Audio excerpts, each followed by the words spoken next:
दोस्तों सोचो, अगर तुम 3 साल बाद अपने ग्रैंडमा के घर गए हो, पर तुम्हें वहाँ पर 5 हाफ नेकेड बहुत ही खूबसूरत लड़कियाँ दिखती है, पर तुम्हें नहीं पता है कि आखिर वो यहाँ पर क्या कर रही है और वो कौन है। पर अभी तुम्हें उन्हीं के साथ मिलकर इसी घर में रहना पड़ेगा, तो तभी तुम क्या करोगे। कहानी के शुरुआत में एक लड़का हायातो 3 साल बाद अपने ग्रैंडमा के घर वापस आता है, जो कि एक होम कैफे चलाती थी। हायातो बैठकर सोच रहा था कि इस कैफे को बेच देना चाहिए, क्योंकि वैसे भी वो टोक्यो में रहता है और वो उसी यूनिवर्सिटी में पढ़ता है। पर तब घर के हर कोने से एक एक हाफ नेकेड लड़की बाहर आने लगती है। टोटल यहाँ पर 5 खूबसूरत लड़की हैं, पर हायातो समझ नहीं पा रहा था कि आखिर ये लड़कियाँ कौन है और यहाँ पर क्या कर रही है। पर लड़कियाँ उसे चोर समझकर उसे पकड़ लेती है, पर असली बात पता चलने पर वो माफी भी मांगती है। हायातो उनसे पूछता है कि तुम लोग हो कौन और तुम लोगों का मेरे ग्रैंडमा के साथ क्या रिश्ता है। सिरागिको कहती है कि हम लोग उनकी फैमिली है। हायातो कहता है कि फालतू बातें मत करो, पहले फैमिली में बस हम दोनों थे और अभी बस मैं ही अकेला हूँ। तब आकाने बताती है कि वो यहाँ पर लास्ट ईयर से पार्ट टाइम जॉब कर रही है, और क्योंकि यहाँ पर बहुत से अनयूज्ड रूम्स पड़े हुए थे, तो ग्रैंडमा ने उन लोगों को यहीं पर रहने को कहा। मतलब उनके हिसाब से भी यहाँ पर उनके पास रहने का राइट है। पर हायातो कहता है कि मैं यहाँ का ओनर हूँ और मैं तुम लोगों को कभी भी यहाँ से निकाल सकता हूँ।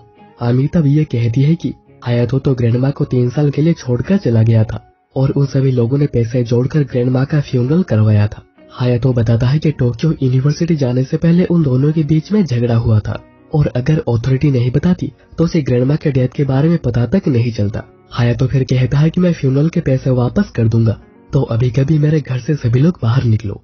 शाम को 5 बीच के पास सोच रहे होते हैं कि वो क्या करेंगे जब हायातो उन्हें निकाल देगा। ओका आइडिया देती है कि वो हायातो को इग्नोर करके वहाँ पर रह सकते हैं, पर सिरागिको कहती है कि ये घर हायातो का है तो वो कुछ नहीं कर सकते। ऊपर से हायातो कैफे की जगह एक पार्किंग लॉट बनाना चाहता है, क्योंकि समर के समय बीच में बहुत सारे लोग आते हैं, तो पार्किंग लॉट बनाना एक बहुत ही अच्छा चॉइस होगा। तो अगर हायातो उन्हें भी निकाल देता है तो उनके पास अभी रोज के खर्चे निकालने के भी पैसे नहीं बचे हैं, और ऊपर से हायातो ने उन सभी को हाफ नेकेड भी देखा है, जिससे कि रियो को एक आइडिया आता है कि लड़के ठरकी तो होते ही है और वो इसका कुछ कर सकते हैं। वहीं पर हायातो सोच रहा था कि मैं सभी को यहाँ से कैसे निकालूंगा, पर उसे अभी ये बात याद नहीं आ रही है कि आखिर उन दोनों के बीच में झगड़ा किस बात पर हुआ था। तब ओका वहाँ पर मेड बनकर आती है और हायातो को मास्टर कहते हुए पूछती है कि आप डिनर में क्या खाना चाहेंगे। एक्चुअली ये प्लान रियो का है, जो कि टेस्ट करना चाहती है कि आखिर हायातो कितना बड़ा ठरकी है, ताकि उन्हें उस पर एक अपर हैंड मिल सके। पर हायातो डायरेक्ट ही ओका को कह देता है कि यह फालतू हरकतें करना बंद करो, मैं यहाँ पर बिल्कुल भी नहीं पिघलूंगा। ओका गुस्से को कंट्रोल करते हुए पूछती है कि हम डिनर में क्या बनाएं। हायातो कहता है कि फ्राइड चिकन, पर ओका को बस पिलाफ बनाना ही आता है, जिसकी वजह से फ्राइड चिकन पूरा ही जल गया था। पर इसके बाद बारी आती है एमी की, जो हायातो को उसके साथ इवनिंग जॉगिंग पर चलने को कहता है, पर वो खुद ही इस तरह बाहर जाने में शर्मा रही थी। अब रात को सभी लोग मिलकर डिनर कर रहे होते हैं, पर हायातो बाहर से लाया हुआ डिनर ही कर रहा था। रियो उसके बाद हायातो को नहाने भेज देती है। हायातो पुराने दिनों को याद कर रहा था जब वो ग्रैंडमा के साथ उल्टी सीधी बहस किया करता था, जिसका उसे अभी बहुत ही बुरा लग रहा है। हायातो नहाकर आके देखता है कि आका ने कैफे में बैठकर सिगरेट पी रही थी, जिस पर कि वो गुस्सा करता है क्योंकि यहाँ पर सिगरेट पीना मना है, पर ये बस चॉकलेट्स है, और आका ने यहाँ पर शांति से बैठकर बैंड के लिए गाना लिख रही है। हायातो उसके बाद सोने चला जाता है और रियो सिरागाकू को पूरे नशे में लाकर उसे हायातो के कमरे में भेज देती है, क्योंकि पीने के बाद सिरागाकू बिल्कुल भी होश में नहीं होती है और उल्टी सीधी हरकतें करने लग जाती है। और जब हायातो सिरागाकू को ऐसे देखकर कुछ करने की कोशिश करेगा, रियो उसे रिकॉर्ड कर लेगी और बाद में हायातो को ब्लैकमेल करेगी और वो सभी यहाँ पर रहेंगे। पर तब एमी आकर सिरागाकू को बाहर निकालती है और हायातो को बहुत ही बुरी तरह पीटती है, क्योंकि उसे लग रहा था कि हायातो यहाँ पर जबरदस्ती कर रहा है। अब अगले दिन सिरागाकू हायातो के लिए ब्रेकफास्ट बनाई थी और वो खाना बहुत ही अच्छा बनाती है, और नशे में उसने कल क्या क्या किया था उसके बारे में उसे कुछ भी याद नहीं। तब 2 लोग वहाँ आते हैं जो कि आए थे पार्किंग लॉट के लिए मेजरमेंट्स लेने। रियो और एमी तो सोच रहे थे कि हायातो को यहीं पर कहीं मार के गाड़ देते हैं और हम लोग यहाँ पर आराम से रह पाएंगे। तभी उनमें से एक आदमी के हाथ लगकर बोर्ड गिर जाती है और हायातो को वो दिन याद आ जाता है जिस दिन पहली बार ग्रैंडमा ने इस कैफे को ओपन किया था, और इसका नाम रखा था फैमिली कैफे टेरेस, क्योंकि यहाँ का हर कस्टमर उनका फैमिली होगा। वो आदमी उसके बाद बोर्ड को फेंकने जा रहा था, पर हायातो उस बोर्ड को ले लेता है, और उसके इस चेंज ऑफ एक्सप्रेशंस को देख लड़कियां भी कुछ भी समझ नहीं पा रही थी। एक्चुअली हायातो के पेरेंट्स की डेथ एक कार एक्सीडेंट में हो गई थी, जिसके बाद उसके ग्रैंडमा ने उसे बड़ा किया था। इतने में आकाने के कहने पर ओका उसके लिए पिलाफ बनाकर लाती है, हाय तो पूछता है ऐसे अचानक। ओका बताती है कि ग्रैंडमा ने उसे यही एक डिश सिखाई थी और कहा था कि जिस दिन वो ना रहे ओका ये बनाकर उसे खिलाए। पर हाय तो कहता है कि मुझे ये नहीं चाहिए। ओका कहती है कि अगर नहीं खाना तो बाद में फेंक दूंगी। पर हाय तो उसके बाद खाते हुए सोच रहा था कि ग्रैंडमा ने कितनी मेहनत की थी कैफे को चलाने में और उसे बड़ा करने में, तो अभी उसकी बारी है कुछ कर दिखाने की। और ये सारी बातें ओका ने बाहर से सुन ली थी। उसके बाद हाय तो जब प्लेट्स को धो रहा था, ओका पूछती है कि कैसी बनी थी। हाय तो कहता है कि ठीक ठीक ही बनी थी। हाय तो फिर पूछता है कि ग्रैंडमा डेथ से पहले कैसी थी। ओका बताती है कि वो हर रोज की तरह बैठकर डिनर करते हुए बहुत ही हंस रहे थे। अचानक उन्होंने कहा कि वो हंसते हुए थक गई है तो वो जा रही है सोने।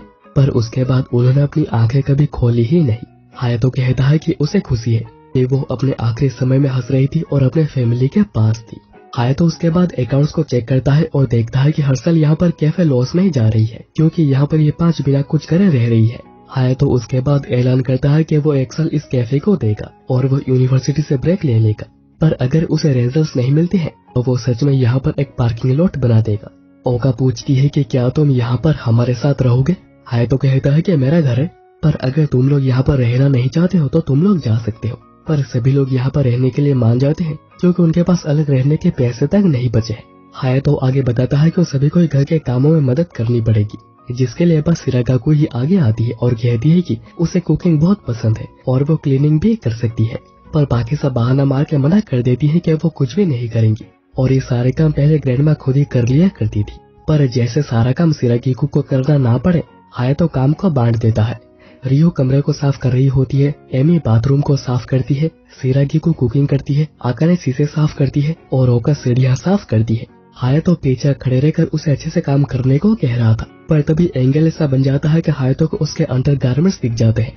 तब रियो वहाँ पर आकर कहती है कि ओका तुम्हारा दिख रहा है और ओका इतना ज्यादा शर्मा जाती है कि वो गिर पड़ती है और डायरेक्ट हायतो के मुंह पे एक किक लगता है। हायतो उसके बाद अपना काम लॉन्ड्री कर रहा था और बिना कुछ सोचा वो कहता है कि मैं इन्हें बाहर सुखा देता हूँ। ओका इस बात से चिल्लाने लगती है और बाकी सब वो वहीं पर आ जाते हैं और ओका कहती है कि देखो देखो ये ठरकी क्या कर रहा है और सभी उस पर बहुत ही ज्यादा गुस्सा होने लगते हैं। पर हाय तो समझ नहीं पाता है कि आखिर क्या हुआ। वो तो बस सुखाने की बात कर रहा था, पर उसे बहुत देर में समझ आता है कि आखिर उसने यहाँ पर क्या गलती कर दी है और ओका उसे पनिशमेंट देती है कि उसे अकेले पूरे कैफे को साफ करना होगा। हाय तो कैफे को साफ करते हुए उन्हें गाली दे रहा था। तब उसे पुरानी कॉफी मशीन दिखती है जो कि उसे ग्रैंडमा यूज किया करती थी, क्योंकि इससे बनी कॉफी बहुत ही ज्यादा अच्छी होती है। तब सिरागी को वहाँ पर आके कहती है कि इसे प्यार से साफ करना, क्योंकि ये ग्रैंडमा को बहुत ही पसंद था। एक्चुअली सिरागा को सुबह के लिए शुक्रिया कहने आई थी क्योंकि जल्द ही उसके नए सेमेस्टर शुरू हो जाएंगे और अगर उसे सभी काम अकेले करने पड़ते तो बहुत ही ज्यादा प्रॉब्लम होती। सिरागी को फिर कहती है कि मैं तुम्हें डिनर के समय बुलाने आऊंगी, पर हायतो कहता है कि आज मैं यहीं पर रहूंगा। तब सिरागी को बताती है कि उन सभी ने ग्रैंडमा से एक प्रॉमिस किया था कि वो सभी हमेशा ही एक फैमिली की तरह बैठकर एक साथ डिनर किया करेंगे। पर डिनर के समय ओका और रियो बस उसे ठरकी कहे जा रहे थे। सिरागी को कहती है ऐसा मत करो, वो भी हमारे फैमिली का हिस्सा है। और फिर वो सभी बाहर के खूबसूरत नजारे को देखते हुए खाना खाते हैं। उसके बाद जब हायतो नहा रहा होता है, ओका गलती से अंदर आ जाती है, पर उल्टा एमी आकर उसे कूट देती है। फिर अगले दिन हायतो सभी को बताता है कि कैफे के रीओपनिंग से पहले उन्हें एक ट्रायल करना चाहिए और क्योंकि वो मास्टर है तो वही कॉफी बनाएगा और बाकी सब यहाँ पर वेट्रेस होंगी। और किसी को लग नहीं रहा था कि हायतो अच्छी कॉफी बना भी पाएगा, पर हायतो बड़ा ही कॉन्फिडेंट था क्योंकि उसने बचपन से ग्रैंडमा को कॉफी बनाते देखा है। हायतो बड़े ही कॉन्फिडेंटली कॉफी को बनाता है, पर ये कॉफी सच में ही बहुत ही ज्यादा घटिया थी। आकाने कहती है कि जिस कैफे के मास्टर को कॉफी बनाना तक नहीं आता वो कैफे एक साल तक भी टिक नहीं पाएगा। इसीलिए डिनर के बाद भी हायतो कैफे में जाकर कॉफी बनाना सीख रहा होता है, पर हर बार कॉफी बेकार ही बन रही है। हायतो सोच रहा था कि पता नहीं ग्रैंडमा कैसे कॉफी बनाया करती थी, पर अभी मुझे भी कुछ करना ही पड़ेगा। तब आकाने जो कि वहीं पर बैठकर गाने लिख रही थी वो कहती है कि शोर कम करो क्योंकि मैं लिख नहीं पा रही। आकाने फिर कॉफी के पैसे देकर कॉफी बनाती है और हायतो कहता है कि मेरे लिए भी एक बना दो। आकाने कहता है कहो कि प्लीज बना दो, तो हायतो गुस्सा हो जाता है और कहता है कि नहीं चाहिए, पर आकाने फिर भी उसे बनाकर देती है। हायतो कहता है कि यह वेस्ट ना हो जाए इसलिए मैं पी रहा हूँ, और वो जैसे ही पहली सिप लेता है कॉफी बहुत ही ज्यादा अच्छी बनी थी और वो आकाने से जाकर रिक्वेस्ट करता है कि प्लीज मुझे भी कॉफी बनाना सिखा दो, क्योंकि उसने कभी अपने ग्रैंडमा से कॉफी बनाना सीखा ही नहीं। ग्रैंडमा ने एक बार आकाने को बताया था कि हायतो हमेशा बड़ी बड़ी बातें करता था, पर लास्ट में उसे ही माफी मांगनी पड़ती है, पर वो जब भी ऐसा करता है वो बहुत ही क्यूट दिखता है। और यही बात आकाने भी हायतो को देखकर नोटिस करती है और कहती है कि वो इसे बहुत ही क्यूट लग रहा है। हायतो इस बात से तातापापा होने लगता है। आकाने फिर उसे कॉफी सिखाने मान जाती है, क्योंकि एक ऐसा मास्टर जिसे की कॉफी बनाना नहीं आता यह बहुत ही शर्म की बात होगी। तब हायतो आकाने को एम्ब्रेस करने के लिए कहता है कि तुम जब भी स्माइल करती हो बहुत ही क्यूट लगती हो। पर आकाने का ऐसा रिएक्शन हायतो ने एक्सपेक्ट नहीं किया था। हायतो फिर नहाते हुए आकाने के सिखाए हुए टेक्निक्स को याद कर रहा था और इस बार गलती से एमी अंदर आ जाती है। और तुम्हें पता है कि इसके बाद क्या हुआ होगा? वहीं पर आकाने सोच रही थी जब हायतो ने उसे क्यूट कहा था। अब अगले दिन हायतो और रियो कर्सी विजिट पर निकले हुए थे ताकि उनके जो कॉफी, वेजिस, फिश इनके सप्लायर थे उन्हें उनके बारे में पता चल सके कि वो दोबारा शॉप को खोल रहे हैं। रियो पूछती है कि तुमने मुझे ही क्यों चुना, क्या तुम मेरे साथ एक डेट पर जाना चाहते हो? हायतो बताता है कि आकाने के एक्सप्रेशन ठीक नहीं है और सिरागी को शर्मिली है। ओका कहीं पर कुछ भी बक देती है और एमी एक इडियट है, तो रियो के अलावा और कोई चॉइस भी नहीं बचा था। पहले वो कॉफी सप्लायर के पास जाते हैं और रियो के अच्छी बातों की वजह से उन्हें एक अच्छी डील मिल जाती है। फिर वो वेजी सप्लायर्स और फिश सप्लायर्स के पास भी जाते हैं और उनसे भी बात करके आते हैं। और फिर टेम्पल के सामने रियो अपना फॉर्च्यून देख रही होती है, पर हायतो बड़ा ही गुस्सा हो रहा था जिससे कि वो सभी के सामने एक लूजर दिख रहा था। फिर वो टेम्पल में प्रे करते हैं क्योंकि ग्रैंडमा ने कहा था कि कुछ भी शुरू करो तो गॉड्स को उसके बारे में बताया करो। फिर हायतो के कहने पर रियो उसे बताती है कि वो जिस तरह लोगों से बातें कर रहा था वो बिल्कुल डिसरेस्पेक्टफुल था और उसी चीज को हटाने के लिए रियो बीच में आ रही थी। और जो भी लोग उनकी मदद कर रहे हैं एटलीस्ट उसे उनके सामने तो बो डाउन करना ही चाहिए। अगर ऐसा ही चलता रहा और उसके रिजोल्व को देखते हुए कैफे 1 साल के अंदर ही बंद हो जाएगा। हायतो को बात समझ आ जाती है कि आखिर वो कहाँ पर गलत था और वो सॉरी कहकर अपनी गलती सुधारने सभी लोगों से दोबारा बातें करने चाहता है। और इससे खुश होकर रियो ऐसे रिवॉर्ड अपने अंडरगारमेंट्स उसे देखने का मौका देती है। पता नहीं ये कैसा रिवॉर्ड है, पर हायतो तो ये देखकर बिल्कुल अनकंफर्टेबल हो गया था, समझ नहीं पा रहा था कि आखिर क्या हो रहा है। और वो गलती से सीढ़ियों से नीचे गिर जाता है। रियो फिर अपने फॉर्च्यून को देखते जहाँ पर लिखा था कि उसके रोमांस की शुरुआत वर्क के थ्रू ही होगा और उसे लगता है कि ये शुरू हो चुका है। अब अगले सीन में हम लोग ओका और हायतो को फिर से झगड़ता हुआ देखते हैं वॉशिंग को लेकर। हायतो कह रहा था कि एक साथ धोने से बिजली का बिल कम आता है और अभी उन्हें जितने हो सके पैसे बचाने चाहिए, पर ओका इसके बिल्कुल खिलाफ थी। ये सब देखकर रियो हायतो को समझाती है कि उसे ओका के साथ अच्छे से पेश आना होगा ताकि वो दोनों एक पॉजिटिव टर्म पर आ सके, क्योंकि अगर एक कैफे में ओनर और एम्प्लॉय मिलकर काम नहीं कर पाएंगे तो वो कैफे बिल्कुल भी टिक नहीं पाएगा। और क्योंकि हायतो कैफे के लिए कुछ भी करने को तैयार है, वो कोशिश करने के लिए मान जाता है। फिर वो जाता है ओका से बात करने जो कि कपड़े सुखा रही होती है। हायतो सोच रहा था कि उसे कुछ भी करके पॉजिटिव टर्म्स पर आना है, नहीं तो कैफे नहीं चलेगा।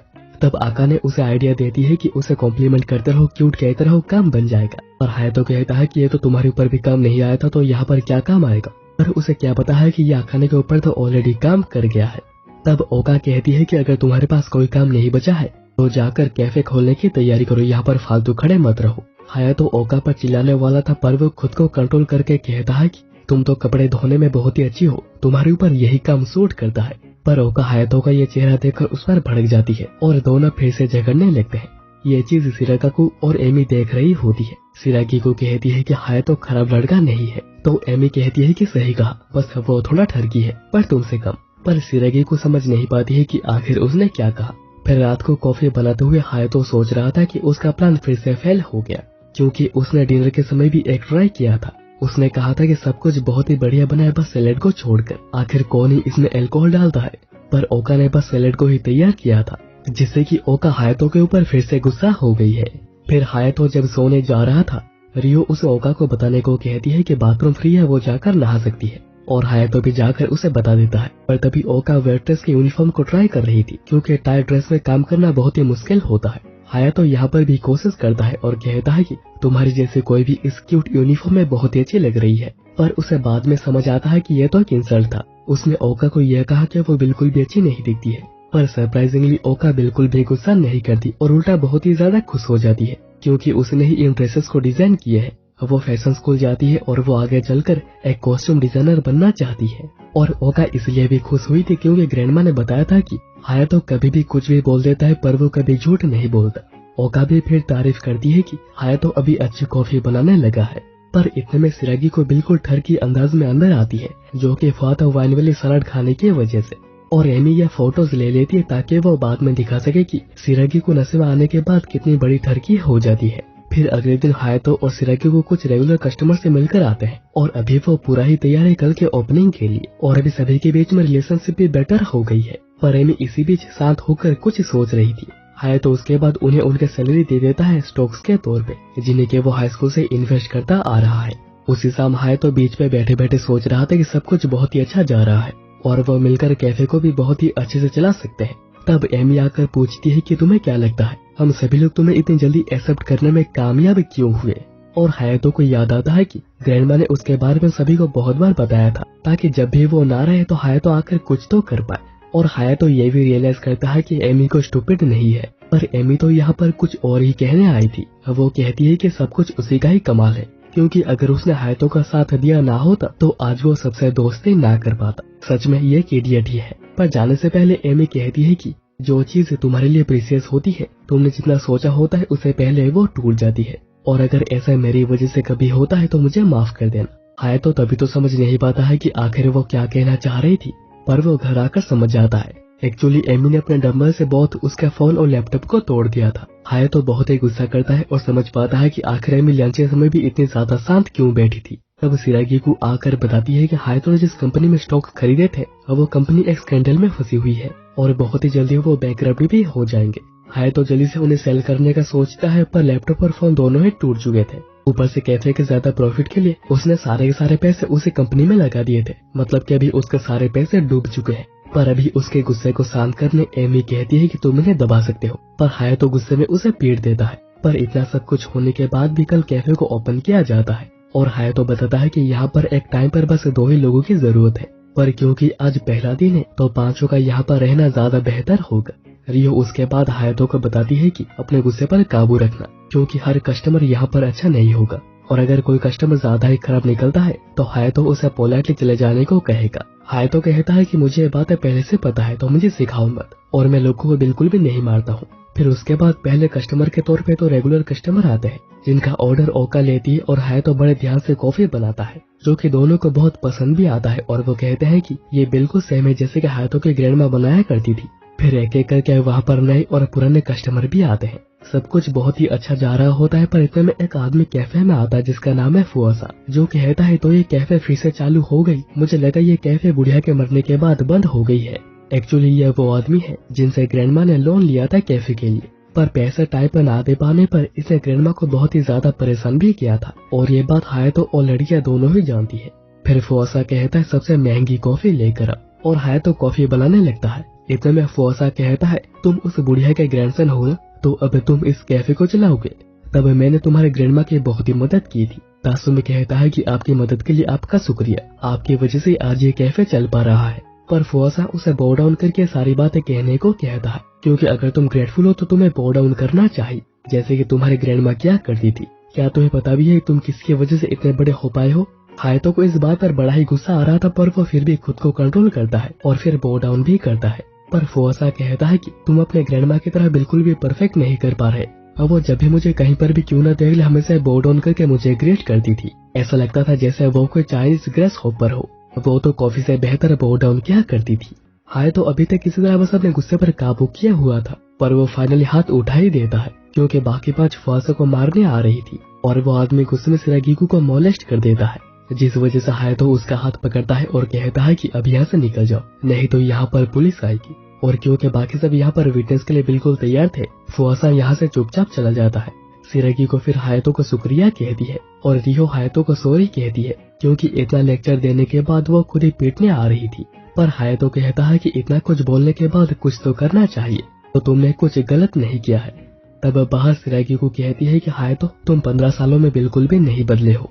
इसके बाद 1-2 दिन कैफे बहुत ही अच्छा चलता है, पर उसके बाद एक ही हफ्ते में कैफे बिल्कुल खाली हो जाती है और अभी कैफे को चलाने के भी पैसे नहीं बचे थे। इसलिए हायातो बताता है कि वो चेरी ब्लॉसम फेस्टिवल पर एक स्टॉल लगाएंगे और वो वहाँ पर एक अपडेटेड मेन्यू स्प्रिंग मेन्यू को लॉन्च भी करेंगे।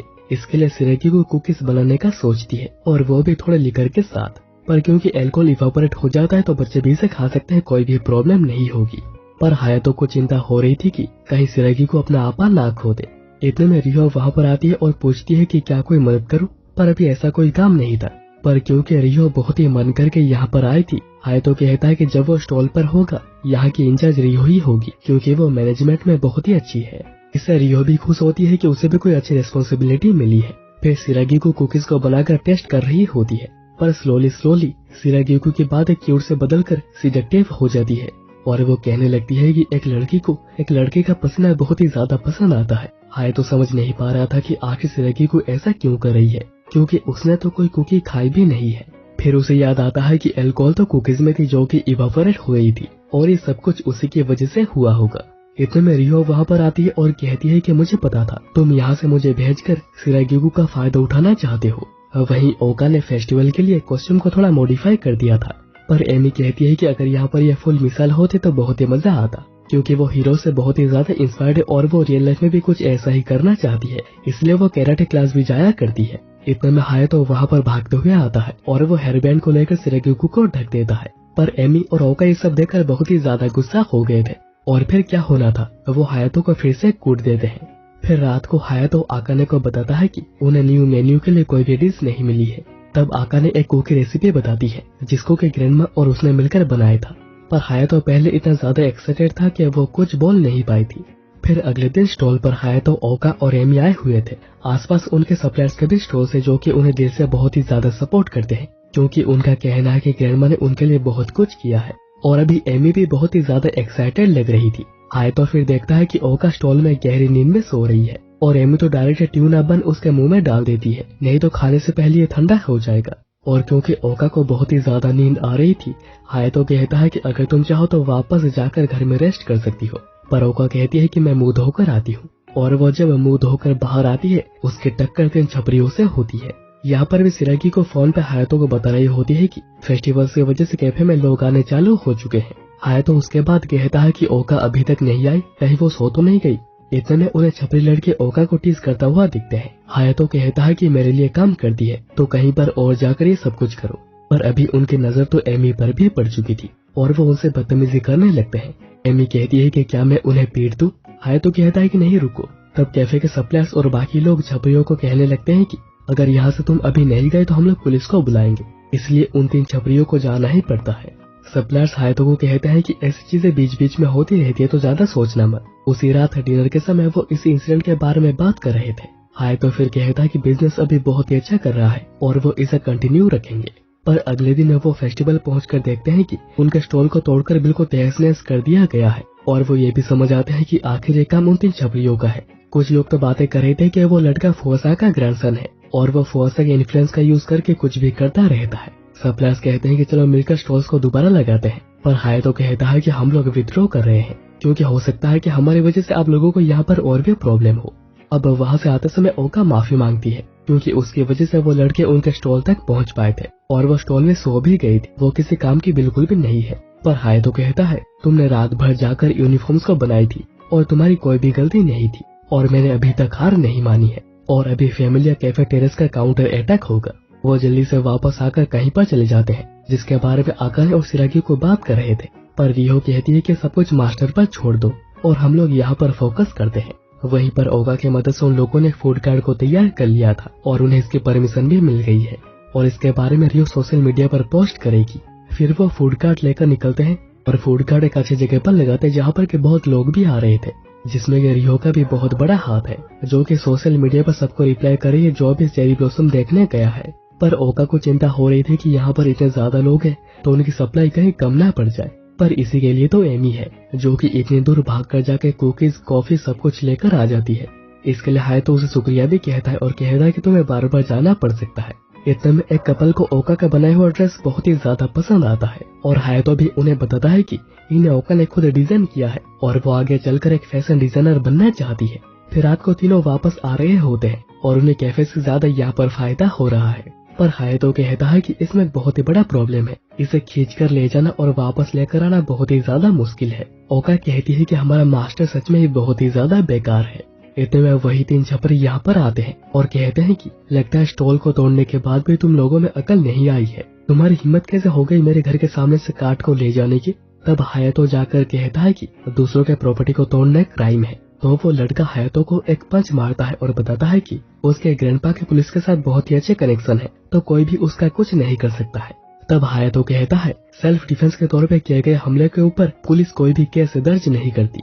और तब एमी एक लड़के को किक मार के डाउन कर देती है और कहती है कि उसका काम है चुपचाप रहना, पर अगर किसी ने हायातो पर एक हाथ भी उठाया तो फिर उसकी खटिया खड़ी कर देना। फिर वो दूसरे लड़के को भी किक मारती है, पर वो ग्रैंडसन को किक मारने से पहले वो बैठ जाती है, क्योंकि आज बार बार यहाँ से वह भागने की वजह से वो थोड़ी थक गई है। और वो लड़का इसी का फायदा उठाने की कोशिश भी करता है, पर एमी उसे एक पंच मार के डाउन कर देती है। वो लड़के सोच रहे थे कि आखिर ये लड़की इतनी ताकतवर कैसे है। हायातो तब कहता है कि शुक्र मनाओ कि एमी थी, अगर यहाँ पर female gang leader mad dog ओका होती तो तुम लोगों का क्या हाल होता तुम लोग समझ में नहीं पा रहे।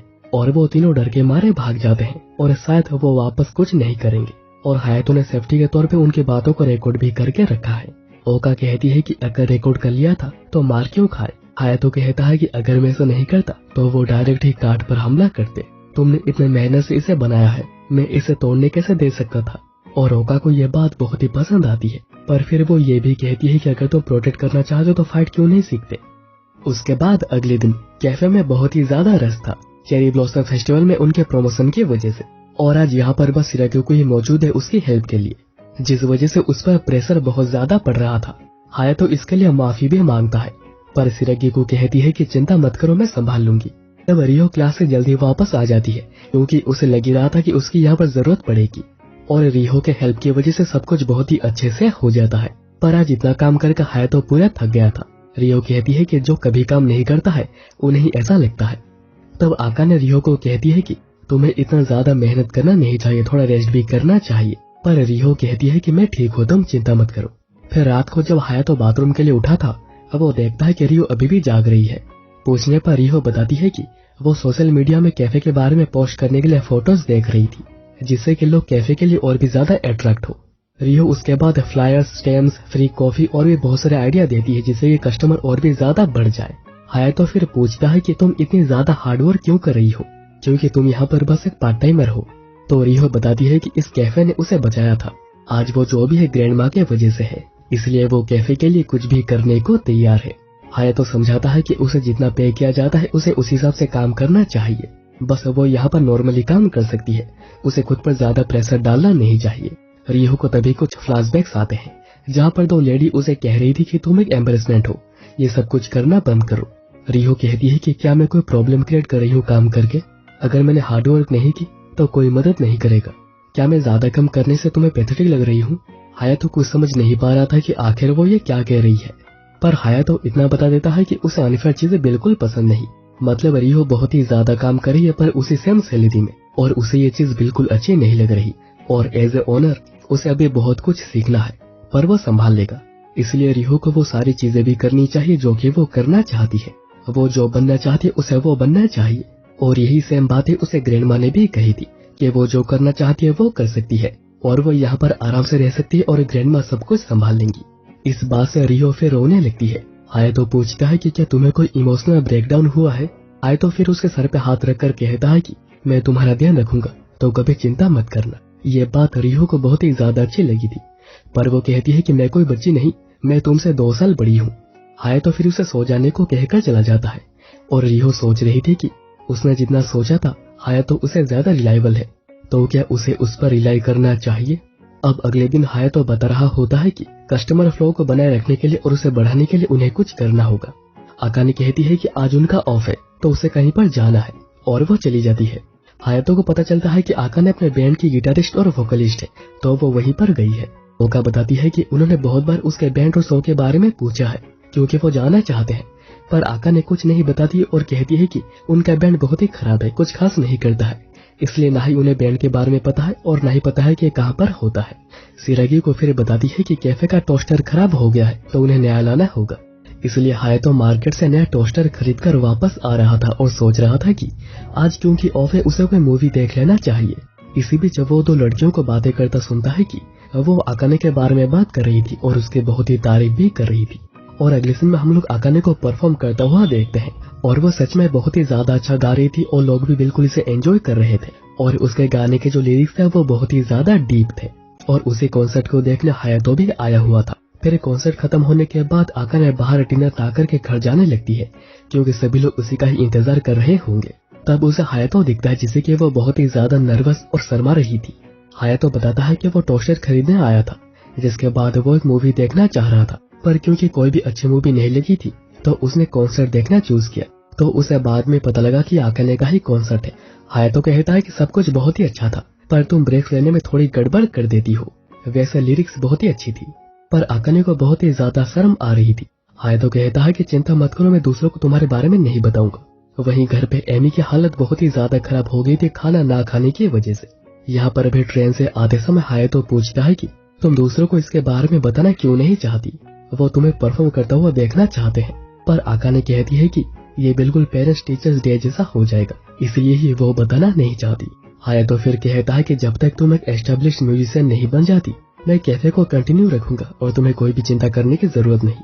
पर आकाने बताती है कि वो बैंड में बस टाइम पास के लिए जा रही है, बस ऐसे ही कर रही है, उसका कोई पैशन नहीं है। पर हायातो कहता है कि ऐसा नहीं है, अगर तुम सीरियस ना होती लोग तुम्हारे गानों पर झूमते नहीं। और हायातो ये बात इसलिए कह रहा है क्योंकि उसे भी बहुत ही ज्यादा मजा आया था और उसने तो उसके गानों की सीडी भी खरीद ली है। आकाने कहती है तुम्हें इतना कुछ करना नहीं चाहिए था। हायातो बताता है कि कैफे की अभी तक कोई गारंटी नहीं है, तो वो ऐसी कोई चीज नहीं खरीदेगा जिसकी कोई वैल्यू ना हो। आकाने इसके लिए उसे शुक्रिया कहती है, पर हायातो ये भी सजेस्ट करता है कि तुम्हें अपने बैंड का नाम चेंज करना चाहिए, कुछ बेहतर रखना चाहिए, जैसे कि मुसी मुस्टेस गर्ल्स। उसके बाद सीन शिफ्ट होता है लगभग 1 महीने बाद और आज कैफे बंद है तो हायातो कैफे के लिए चीजें लेने गया है। सिरागी को फिर सभी के लिए चीज केक लेकर आती है जो कि उसने कल बनाई थी। केक खाते समय वो सभी गॉसिप करने लगते हैं और मेन टॉपिक था हायातो। रियो तो कहती है कि हायातो कुछ अजीब है क्योंकि 5 ब्यूटीफुल लड़कियों के साथ होने के बाद भी उसने कभी कुछ करने की कोशिश नहीं की, उसका मन कभी नहीं डोला। सिरागी को कहती है कि ऐसा इसलिए हो सकता है कि वो कैफे के बारे में ज्यादा सोचता हो, तो अगर एक लड़की उसके ज्यादा पास जाएगी तो कुछ हो सकता है। पर वो सभी ये भी जानते हैं कि हायातो कभी कुछ ऐसा अजीब नहीं करेगा। आकाने फिर बातों बातों में हायातो का बताया हुआ नाम मुसी मुस्टेस गर्ल्स कैसा नाम है इसके बारे में पूछती है, तो किसी को कुछ खास पसंद नहीं आता। आगे रियो कहती है कि अगर 1 साल में कोई रिजल्ट नहीं मिला तो वो कैफे बंद कर देगा, पर अगर 1 साल में रिजल्ट मिल जाते हैं तो वो क्या करेगा, क्योंकि वो सभी तो हमेशा यहाँ पर नहीं रहेंगे। सिरागी को कहती है कि शायद वो नए पार्ट टाइमर्स को हायर करेगा या फिर शादी करेगा और उसकी वाइफ काम करेगी, इससे वो सभी के सभी अनकंफर्टेबल होने लगते हैं। ओगा और रियो तो कहती है कि मैं कभी उससे शादी नहीं करूंगी। सिरागी को कहती है कि मैंने कभी सोचा नहीं है, पर एमी कहती है कि मुझे कोई प्रॉब्लम नहीं क्योंकि वो मेरे साथ कभी कभी खेलता है और खाना भी शेयर करता है, वो सच में कुछ ज्यादा नहीं सोचती। पर आकाने कहती है कि शायद मैं उससे शादी कर लूं, जिससे सभी लोग बहुत ही ज्यादा हैरान हुए थे। पर तब आकाने कहती है कि मैं तो बस मजाक कर रही थी, पर एमी तो कह रही थी कि मैं हायातो के साथ मिलकर शहर को बचाऊंगी। तभी हायातो अंदर आता जिससे कि एमी टकरा जाती है। उसका गुस्सा शांत करने एमी कहती है कि क्या तुम इन्हें स्क्वीज करना चाहोगे, पर उसका गुस्सा तो और भी ज्यादा बढ़ जाता है। अब अगले दिन रिहो वापस आकर देखती है कि घर में कोई नहीं था। तब उसे साइड के कमरे से सिरागिको और हायातो के वॉइस सुनाई देने लगती है और दोनों ऐसी बातें कर रहे थे जिसे लग रहा था कि दोनों कुछ तो कर रहे। रिहो जल्दी से चलकर दरवाजा खोलती है, पर वो देखती है कि दोनों यहाँ पर मिलकर सैंडविच बना रहे हैं। एक्चुअली हायातो यहाँ पर सैंडविच बनाना सीख रहा है, तो रिहो भी कहती है कि वो भी सिखाएगी। हायातो कहता है कि सिरागिको ही ठीक है, और हायातो ने जो कांड किया है उसके बाद भी सिरागिको उसकी तारीफ करती है कि उसने अच्छा किया है और वो और भी बेहतर कर सकता है, जिससे कि हायातो ब्लश करने लगता है। पर ये देखकर रिहो बड़ी जेलस हो रही थी। रिहो फिर कहती है कि एज ए कैफे ओनर तुम्हारे सब कुछ सीख के रखना बहुत ही अच्छी बात है, जिसके लिए हायातो उसे पैट करते हुए शुक्रिया कहता है, जिससे कि रिहो भी खुश हुई थी, पर वो दिखाती नहीं। सिरागिको भी चाह रही थी कि हायातो उसे भी पैट करे, पर वो कह नहीं पाती। वहीं पर एमी ओका को लेकर बीच पर आई हुई थी और वो अपने हाडोकन हमले को प्रैक्टिस कर रही थी, जिसका प्रैक्टिकली कोई यूज नहीं है और वो यहाँ पर बच्चों की तरह कर रही है। वहीं पर अभी हायातो सिरागिको से सैंडविच बनाना सीख रहा था, पर दोनों के इतना करीब होना रियो को कुछ पसंद नहीं आ रहा था, इसलिए वो दोनों को ही अलग करती है और कहती है कि टोस्टेड हैम अभी बहुत ही आउटडेटेड हो गया है, उन्हें यंग कस्टमर्स के लिए कुछ नया बनाना चाहिए। पर सिरागिको कहती है कि रेसिपी ग्रैंडमा की है और ये बहुत ही अच्छी है। हायातो कहता है वैसे ये आउटडेटेड तो हो गया है, पर सिरागिको कहती है कि यही बेहतर है। पर रियो कहती है कि नहीं, न्यू सैंडविच बनाना चाहिए। इसलिए दोनों कहते हैं कि वो अपना अपना बनाएंगे और हायातो टेस्ट करके बताएगा कि आखिर कौन सा बेहतर बना है। और तब तक हायातो अपने बने सैंडविच को खा रहा था ताकि वह खराब ना हो। वहीं पर आकाने अपने बैंड मेंबर से मिलने आई हुई थी और वह मुसी मुस्टेस गर्ल्स नाम को सजेस्ट करती है, पर दोनों को ही ये पसंद नहीं आता। तभी आकाने को किसी का कॉल आता है पर वो उसे पिक नहीं करती। वहीं पर रियो और सिरागी को अपना अपना सैंडविच बना चुके थे, पर हायातो अपना सैंडविच खाए जा रहा था, नहीं तो यह वेस्ट हो जाएगा। पर अभी इतना खाने के बाद उसका पेट पूरा भर गया था और वो कुछ खाने के लायक नहीं बचा था, इसलिए वो मना कर देता है कि वो कुछ खा नहीं पाएगा, इन्हें बाकियों से टेस्ट करवा लेना, मैं जा रहा हूँ रेस्ट करने। पर दोनों सच में ही चाह रहे थे कि हायातो कहे कि उनका सैंडविच ज्यादा अच्छा बना है, और हायातो ने भी इसी वजह से टेस्ट नहीं किया ताकि उसके फैसले से दूसरे को बुरा ना लगे। फिर रात को सभी सैंडविच को टेस्ट करते हैं और सभी को दोनों का सैंडविच बहुत ही पसंद आता है। पर एमी को हायातो का सैंडविच टेस्ट करने को मिला था और उसे ये भी बहुत पसंद आता है। वो तो कहती है कि इसे मेन्यू में ऐड कर देना चाहिए। फिर कुछ दिन बाद हायातो अपने न्यू लैपटॉप को सेटअप कर रहा था जब ओका आकर बताती है कि एमी कुछ दिनों से बहुत ही अजीब लग रही है, मतलब कि वो बहुत ही ज्यादा नॉर्मल काम कर रही है, उसके अंदर जो एक्साइटमेंट थी वो बिल्कुल भी दिख नहीं रही। हायातो भी इस चीज को नोटिस करता है। आमतौर पर वो शिफ्ट खत्म होने के बाद तुरंत ही चली जाती है, पर इस बार वो हायातो को जाने को कहती है और वो यहाँ पर साफ सफाई कर देगी। ये चीज हायातो को बहुत ही अजीब लगता है और वो आकाने से पूछता है कि क्या एमी को कुछ हुआ है। आकाने बताती है कि एमी अपना कराटे प्रैक्टिस मैच हार गई है, इसलिए हो सकता है कि उसका मूड खराब हो। इसलिए हायातो एमी को बात करने बुलाता है और मैच के बाद पूछता है। एमी बताती है कि उसका मैच किसी ऐसे के साथ था जिसको कि ओलंपिक्स के लिए चुना गया है। उसके कोच ने भी कहा था कि वो कभी जीत नहीं पाएगी, पर उसने फिर भी अपनी पूरी कोशिश करी थी, पर वो फिर भी हार गई। हायातो समझाता है कि हर बार चीजें हार्डवर्क से नहीं होती है, उसे कभी अपने दिमाग से भी सोचना चाहिए, कुछ नए ट्रिक्स को यूज करना चाहिए। पर एमी ज्यादातर अपने एक ही मूव पर फोकस करती है। ओका फिर उसे चेयर अप करने डम्बल्स लेकर आती है और एमी फिर से पहले जैसी भी हो जाती है और बताती है कि उसने मैच में हाडोकन को ट्राई किया था और वो हार गई, जिसके लिए कोच ने भी उसे बहुत ही ज्यादा डांटा था। एमी सच में अपनी दुनिया में जीती रहती है, पर अभी इसी एक्साइटमेंट में डंबल्स गिर जाती है और हायातो का नया लैपटॉप भी टूट जाता है, जिससे कि हायातो बहुत ही ज्यादा गुस्सा हो गया था और उसके गुस्से को शांत करने एमी कहती है कि तुम इन्हें स्क्वीज कर सकते हो, और इस बार हायातो गुस्से में उसे स्क्वीज करने लगता है और वो भी बहुत ही जोरों से। वहीं पर ओका डंबल्स को उठाते हुए फोन पर गिरा देती है और फोन भी टूट जाता है और हायातो भी उसका स्क्वीज करने पीछे भागता है। अब कुछ दिन बाद कैफे में बहुत ही ज्यादा रश था और अभी एमी और सिरागियो को हेल्प के लिए आई हुई थी, जिसमें से एमी हमेशा ही गड़बड़ करती रहती है, इसलिए हायातो रियो से हेल्प मांगने जाता है, पर रियो मना कर देती है ये कहकर कि आज उसे कुछ काम है और वैसे भी आज उसका कोई भी शिफ्ट नहीं है। वैसे देखे तो वो सही कह रही है, इसलिए हायातो फिर ओका और आकाने को बुलाने की सोचता है, पर रियो कहती है कि अगर तुम्हें अपनी जान प्यारी है तो अंदर बिल्कुल भी मत जाना। पर हायातो फिर भी अंदर चला जाता है जब दोनों अंदर ही चेंज कर रही थी और ओका गुस्से में चप्पल फेंककर उसके चेहरे पर मारती है। हायातो हेल्प की बात करता है तो ओका कहती है कि अगर मन होगा तो आएंगे।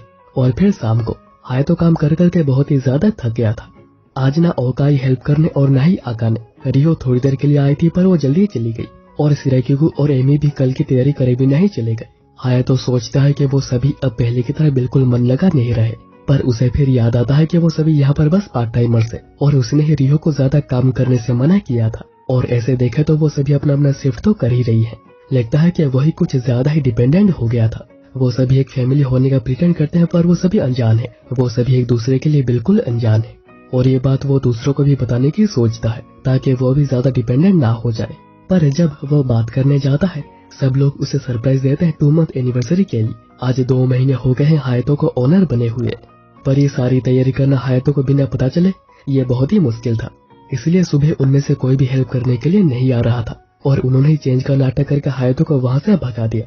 और सिरागियो और एमी भी जल्दी चली आई थी यहाँ पर हेल्प करने, और ये सारा का सारा खर्चा उन लोगों ने अपने सैलरी से किया है। सभी फिर हायातो को शुक्रिया कहते हैं क्योंकि उसकी वजह से वो सभी एक साथ यहाँ पर रह पा रही है एज ए फैमिली, और फिर वो इंडिविजुअली उसे विश करते हैं और वो ये भी कहते हैं कि वो कोई अनजान नहीं है, वो सभी एक फैमिली है, क्योंकि उन्होंने सारी बातें सुन ली थी। और ये सारी बातें सुनकर हायातो बहुत ही ज्यादा इमोशनल भी हो गया था। वो सभी अंदर मजे कर रहे थे पर तभी आकाने बाहर आते हैं कॉल को पिक करने, जो कि उसके मॉम का था, और वो कॉल पर कहती है कि हाँ मुझे पता है मॉम, और वो कुछ उदास लग रही थी। फिर कुछ दिन बाद आकाने अचानक सभी को कॉम्प्लीमेंट करने लगती है, जो कि वो आमतौर पर नहीं करती है, जैसे कि वो जो काम कर रहे हैं वो बहुत ही अच्छा कर रहे हैं। अगले दिन कैफे में भी यही हाल रहता है, इससे सभी लोग बहुत ही हैरान हो रहे थे। और जब आकाने नहाने को जाती है सभी लोग इसी के बारे में डिस्कस करते हैं और उन्हें आकाने का ये बदलाव काफी पसंद भी आ रहा था।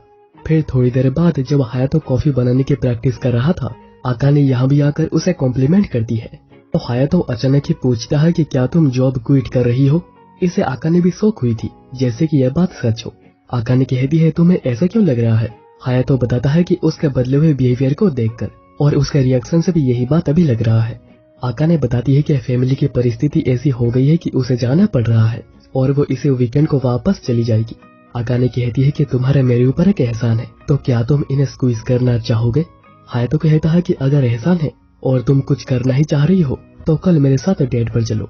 और ये बातें कोई सुन लेता है। अगले दिन जब दोनों डेट पर गए हुए थे सभी बहुत ही ज्यादा शॉक हुए थे, क्योंकि उन्होंने कभी सोचा ही नहीं था कि दोनों के बीच में ऐसा कुछ भी चल रहा होगा। वहीं पर एक कैफे में हायातो आकाने से कैफे के रिलेटेड इन्फॉर्मेशन ले रहा था, ताकि उसके जाने के बाद भी कैफे में कोई भी प्रॉब्लम ना आए। और अगर वो ये सारी चीजें घर पे करता तो सभी को ही आकाने के जाने के बारे में पता चल जाता। हायातो फिर पूछता है कि क्या ग्रैंडमा ने तुम्हें स्पेसिफिकली कुछ कहा था। आकाने को याद आता है जब ग्रैंडमा ने कहा था कि कॉफी कितनी अच्छी क्यों ना बनी हो, अगर पीने वाले का मन उसमें ना हो तो टेस्ट बेकार ही आएगा।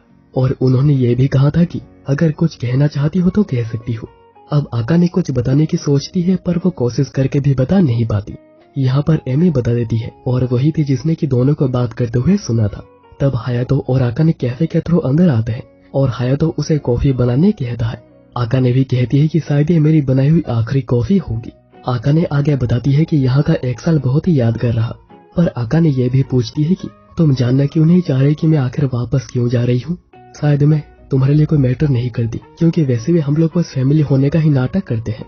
पर हायातो बताता है कि अगर आकाने बताना नहीं चाह रही है तो वो नहीं पूछेगा, वो फैमिली का ही कोई क्यों ना हो, वो बाहर का ही कोई क्यों ना हो। आकाने फिर बता देती है कि उसकी फैमिली एक रेपुटेबल फैमिली है जिनका ट्रेडिंग का बिजनेस है, पर उसके डैड की मौत बहुत पहले हो गई थी, तो अभी उसकी मॉम चाहती है कि वो कंपनी को ज्वाइन करे और वो शादी करके एक उत्तराधिकारी को पैदा करे। और उसकी शादी किसी ऐसे से भी ठीक हो गई है जिसे उसने कभी पहले देखा तक नहीं है। पर ये सब होता उससे पहले आकाने ने 1 साल का वक्त मांगा था कि वो अपने मन का कुछ करना चाहती है, इसलिए वो कैफे और बैंड में काम कर रही थी। पर अभी उसकी भी रिस्पॉन्सिबिलिटी अपने फैमिली के लिए, तो उसे वापस जाना ही पड़ेगा। पर ठीक है। पर हायातो कहता है कि झूठ मत कहो, क्योंकि एक कॉफी बिल्कुल बेकार बनी है। इतने में बाकी 4 भी आ जाते हैं और आकाने को जॉब क्विट करने से मना करते हैं, क्योंकि उसके बिना कैफे नहीं टिकेगा और उसकी फैमिली भी बिल्कुल अधूरी हो जाएगी। हायातो फिर कहता है कि अगर जाने का फैसला तुम्हारा है तो मैं तुम्हें नहीं रोकूंगा। पर आकाने कहती है कि वो हमेशा के लिए यहाँ पर रहना चाहती है, वो बैंड में रहना चाहती है, अच्छी कॉफी बनाना चाहती है और वो सभी के साथ मिलकर यहीं पर रहना चाह रही है। ये बातें उसने ग्रैंडमा को भी कही थी। ग्रैंडमा ने कहा था कि जब समय आएगा वो संभाल लेंगी। फिर आकाने हायातो को कहती है कि प्लीज कुछ करो, मैं जाना नहीं चाह रही। हायातो भी कहता है कि ठीक है। और फिर अगले दिन वो आकाने के मॉम को बुलाता है कुछ बातें करने। आकाने की मॉम कहती है कि जो भी कहना है जल्दी कहो, क्योंकि बाहर गाड़ी वेट कर रही है। हायातो बताता है कि आकाने को आपसे कुछ कहना है, पर आकाने इतनी ज्यादा डर रही थी कि वो कुछ भी सही से कह नहीं पा रही। वो कहती है कि अगर कुछ और समय मिल जाता तो अच्छा होता, पर आकाने की मॉम मना कर देती है और कहती है कि उसे वापस चलना होगा और उसने अपनी कैसे हालत बनाकर रखी है। आकाने की मॉम बचपन से बहुत स्ट्रिक्ट रही है, इसलिए अभी आकाने कुछ भी कहने से बहुत ही डरती है। हायातो उसे कहता है कि अगर तुमने अभी अपनी हिम्मत नहीं दिखाई तो जो होना था वही होगा। आकाने कहती है कि मैंने कहा था, पर हायातो बताता है कि उसके बातों में कोई क्लैरिटी नहीं थी, जिस वजह से उसके मॉम उसे कंपनी में डालकर उसकी जिंदगी बदलना चाहती है, उसे अच्छा करना चाहती है। हायातो उसे डांटता है और बताता है कि यह उसकी लाइफ है और उसे ये बात करनी होगी। आकाने ये बात समझ आती है और पहले उनके लिए कॉफी बनाने लगती है। वहीं पर एमी गलत खबर लेकर आई थी कि हायातो ने कहा कि जॉब क्विट कर दो और वो सभी मिलकर कुछ करने का डिसाइड करते हैं। यहाँ पर आकाने के मॉम को पता चलता है कि आकाने कॉफी बनाने में बहुत ही स्किल्ड है, जिससे कि वो भी हैरान हुई थी। आकाने फिर कॉफी सर्व करती है और कहती है कि ये मेरे लास्ट ईयर का रिजल्ट है। हायातो कहता है कि इसे मन लगाकर पीजिएगा, तभी आपको कॉफी का असली टेस्ट आएगा। आकाने की मॉम भी ठीक ऐसा ही करती है और उन्हें कॉफी बहुत ही ज्यादा पसंद आती है। आकाने की मॉम बताती है कि वो जब यंग थी वो एक डिप्लोमेट के तौर पे पूरी दुनिया घुमा करती थी, पर फैमिली बिजनेस को उन्हें टेक ओवर करना पड़ा था, जबकि उन्हें डिप्लोमेट के काम पर बहुत ही ज्यादा मजा आता था। पर क्योंकि आकाने ऐसी बिल्कुल भी नहीं है, उसके पास कोई प्रॉपर जॉब नहीं है, उसके पास क्लैरिटी नहीं है, तो उसके लिए अच्छा होगा कि वो कंपनी को ज्वाइन करके कुछ अच्छा करे। ऐसा वो पहले सोचा करती थी, पर अभी कॉफी को पीने के बाद उनका पूरा दिमाग ही बदल गया है। वो कहती है कि तुम जो करना चाहती हो तुम बिल्कुल कर सकती हो। फिर वो हायातो से उसका नाम पूछती है और नाम सुनकर वो कहती है कि ये दुनिया सच में बहुत ही छोटी है। इतने में बाकी 4 यहाँ पर आ जाती है और रिक्वेस्ट करने लगती है जैसे कि आकाने को यहाँ पर रहने दिया जाए। हायातो बताने जा रहा था कि काम हो गया है, पर एमी हायातो को पकड़कर ही फेंक देती है। आकाने फिर कहती है कि बात हो गई है और सब कुछ बिल्कुल ठीक है और ये सब कुछ हो पाया है हायतो की वजह से। बाकी 4 कहती है कि हाँ हायतो इतना भी बुरा नहीं है और वो ये सारी बातें उसके चेहरे पर पैर रखकर कह रही थी। फिर जाने से पहले आकाने की मॉम कहती है कि वो उसकी शादी कैंसिल कर रही है और वो ये भी कहती है कि हायतो काफी अच्छा लड़का है पर उसे पाना बिल्कुल भी आसान नहीं होगा क्योंकि यहाँ पर उसके राइवल बहुत ही ज्यादा है। आकाने कहने लगती है कि नहीं ऐसा कुछ भी नहीं है, पर उसके मॉम कहती है कि तुम एक खुली किताब हो तो मुझे पता है कि तुम क्या चाहती हो। उसी समय हायतो अकेले बीच पर बैठा हुआ था। आकाने उसे डिनर के लिए बुलाने आती है और आज के लिए उसे शुक्रिया भी कहती है। हायतो कहता है कि उसे भी खुशी है कि वो उसकी कॉफी दोबारा पी पाएगा। तो आकाने उसे हक करते हुए कहती है कि मैं तुम्हारे लिए पूरी जिंदगी कॉफी बना सकती हूँ। हायतो इसे तातापापा होने लगता है और फिर कहता है कि जल्दी चलो नहीं तो डिनर ठंडा हो जाएगा। अब अगले दिन में हायतो उन्हें जून की सैलरी दे देता है और कहता है कि उसे कुछ जरूरी बातें करनी है, पर वो सभी तो इन पैसों से क्या करना है उसके बारे में ही बातें करने लग गए थे। हायतो कहता है कि अगर वो भी अभी कॉलेज में होता तो वो भी बहुत ही मजा कर रहा होता। रियो कहती है कि क्या तुम सोच रहे हो कि तुम्हारी कोई गर्लफ्रेंड होती? वैसे उसके लिए तुम्हें कॉलेज जाने की कोई जरूरत नहीं, यहाँ पर तुम्हारे सामने 5 बहुत ही ब्यूटीफुल लड़कियां बैठी हुई है। हायतो कहता है कि आखिर मैं तुम लोगों में से किसी को चूज क्यों करूंगा? ओका कहती है कि किसने कहा कि तुम्हें चूज करने का कोई हक है? इतने में आकाने हायतो के लिए स्पेशल आइस्ड कॉफी लेकर आती है। हायतो कहता है कि शुक्रिया, पर ऐसे अचानक? आकाने कहती है तुमने ही तो कहा था कि तुम जिंदगी भर मेरी कॉफी पीना चाहती हो। सभी इससे बहुत ही सरप्राइज हुए थे। हायतो कहता है गलत मत समझो, मैंने बस कहा था कि तुम अच्छी कॉफी बना लेती हो। आकाने कहती है कि मुझे पता है, मैं तो बस मजाक कर रही थी। हायतो फिर कहता है कि समर शुरू हो रहा है और उन्हें इस समर में एक बीच कैफे खोलनी चाहिए जिससे कि उन लोगों को काफी ज्यादा फायदा होगा। अब अगले दिन में आकाने अपने बैंड मेंबर को बता देती है कि वो क्विट नहीं कर रही और उसके बैंड मेंबर्स भी मुसी मुस्टस गर्ल्स नाम रखने के लिए भी मान जाती है। यहाँ पर घर पे सभी बीच कैफे के बारे में ही बात कर रही थी और उन्हें इसके लिए परमिशन बहुत ही इजीली मिल गई ग्रैंडमा की वजह से।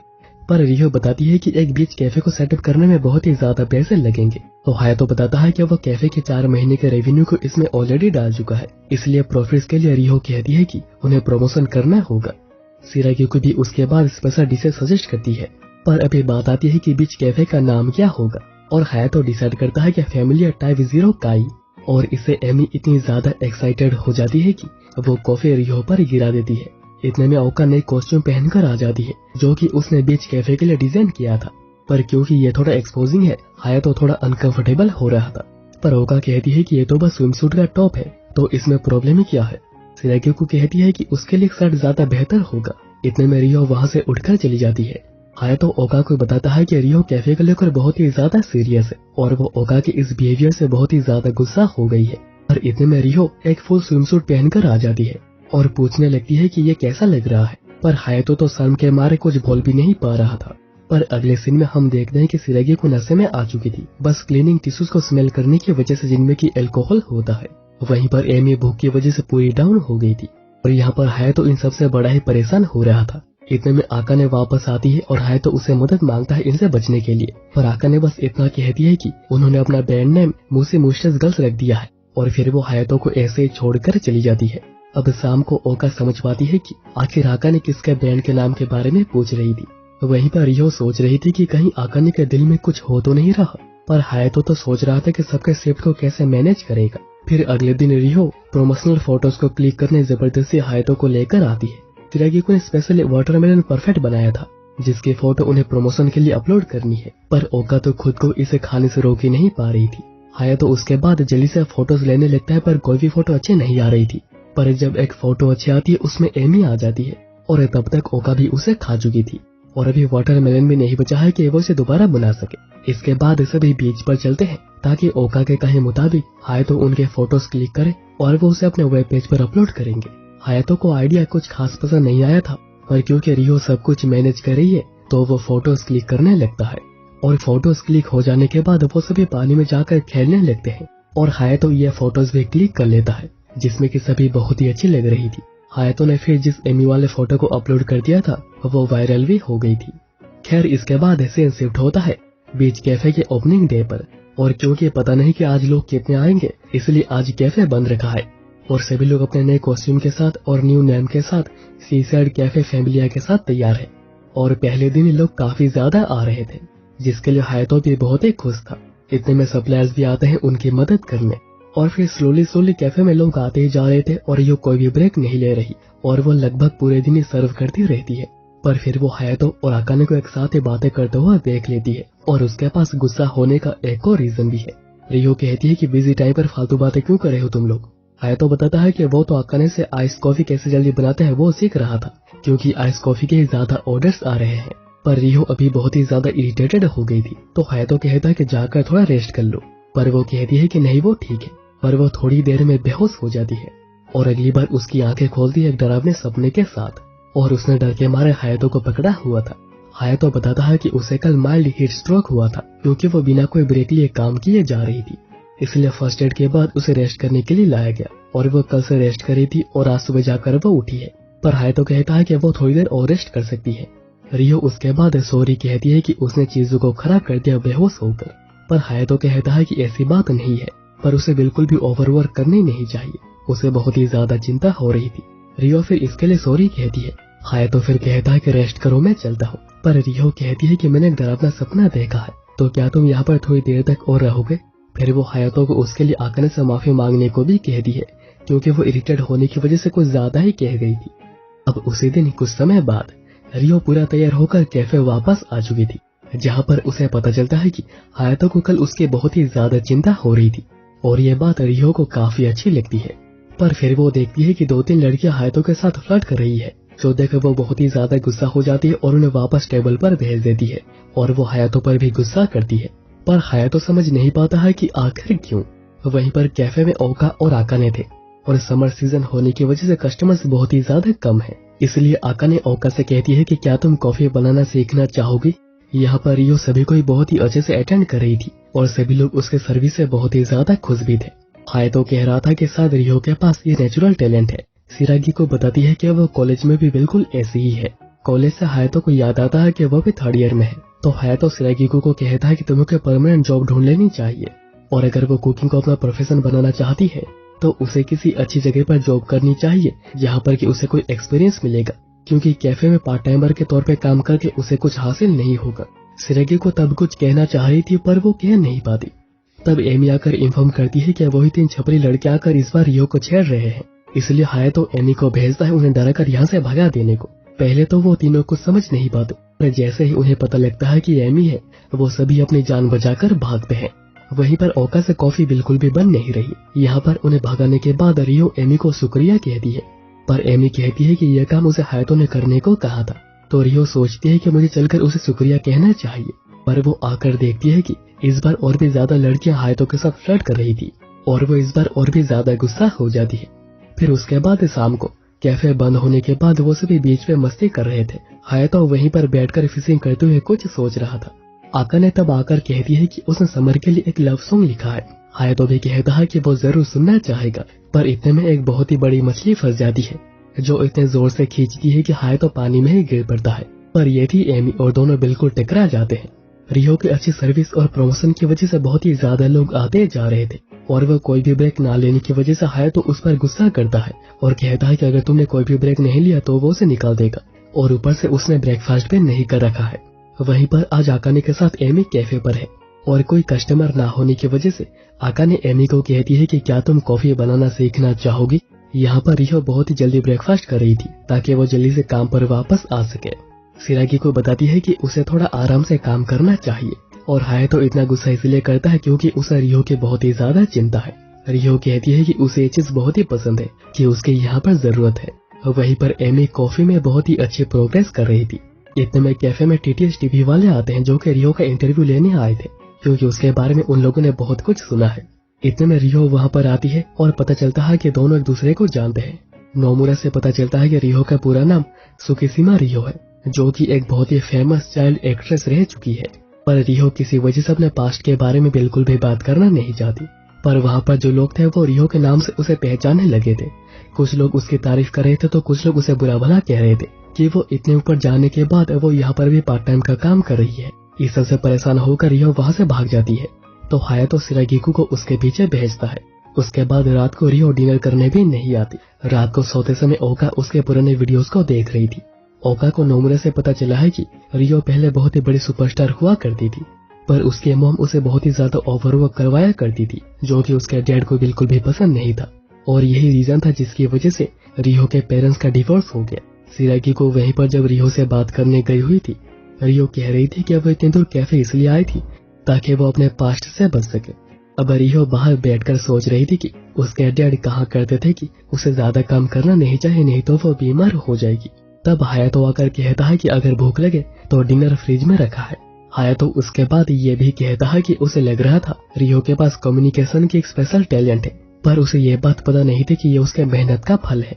रियो बता रही थी कि उसने तब जो कुछ भी किया था उसका कोई भी मतलब नहीं था और अभी भी उसका कोई भी मतलब नहीं है। ऊपर से उसकी वजह से उसके पेरेंट्स का डिवोर्स हो गया। पर हायातो कहता है कि तुम्हारी वजह से आज कैफे इतना ज्यादा बेहतर कर रहा है और सीसाइड कैफे भी, और ये सब कुछ तुम्हारे बचपन की मेहनत की वजह से हो पाया है। और वो रियो को ग्रैंडमा के कैफे का ध्यान रखने के लिए शुक्रिया भी कहता है। हायातो फिर ये भी बताता है कि ज्यादा कम मत करो, नहीं तो तुम बीमार हो जाओगी, और वो अपने फैमिली के एक मेंबर को ऐसे बिल्कुल भी नहीं देख सकता। इस बात से रियो इमोशनल होकर बहुत ही जोर जोर से रोने लगती है। उसके बाद अगले दिन सभी रियो को बताते हैं कि उसका पास्ट जो भी क्यों ना हो उन्हें कोई फर्क नहीं पड़ता है, उनके लिए रियो रियो ही रहेगी। पर वो बचपन में बहुत ही क्यूट थी। रियो फिर हायातो को कहती है कि वो रोने का एक्ट कर रही थी और वो असली बिल्कुल भी नहीं था। हायातो कहता है क्या सच में वो असली नहीं था।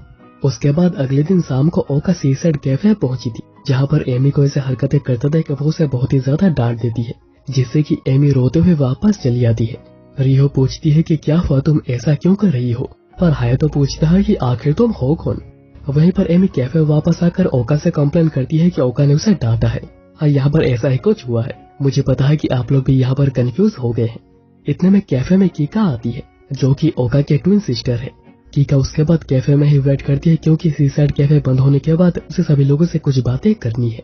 वहीं पर एमी की तबीयत बिल्कुल भी ठीक नहीं थी, क्योंकि उसने कहीं पर पढ़ा था कि अगर तुम एक डोपलगैंगर को 2 बार देख लेते हो तो तुम्हारी डेथ पक्की हो जाती है। फिर कैफे बंद होने के बाद सभी मिलकर बैठते हैं। कीका बताती है कि ओका ओवन में घर नहीं आई, तो वो देखने आई है कि आखिर यहाँ पर ओका क्या कर रही है। कीका उसके बाद ओका पर गुस्सा करती है, क्योंकि उसने कॉलेज को स्किप किया ताकि वो फैशन डिजाइनर बन सके, पर वो यहाँ पर एक पार्ट टाइम जॉब कर रही है और वो सब लोग और वो भी एक लड़के के साथ यहाँ पर रहते हैं। ओका बताती है कि ये एक शेयर हाउस जैसा है और वो जैसा सोच रही है वैसा बिल्कुल भी नहीं है। पर कीका कहती है कि अभी नहीं है, पर आगे चलकर हो सकता है। यहाँ पर एक ऐसी लड़की है जो कि कभी भी किसी लड़की को सीड्यूस कर सकती है, और एक है जिसको देखकर लगता है कि उसका कोई सीक्रेट बिजनेस होगा, और एक तो यहाँ पर बिल्कुल बेवकूफ है, और एक यहाँ पर इनोसेंट होने का नाटक करते पर उसे सब कुछ पता है। और हायातो वो तो बिल्कुल एक प्लेबॉय लगता है।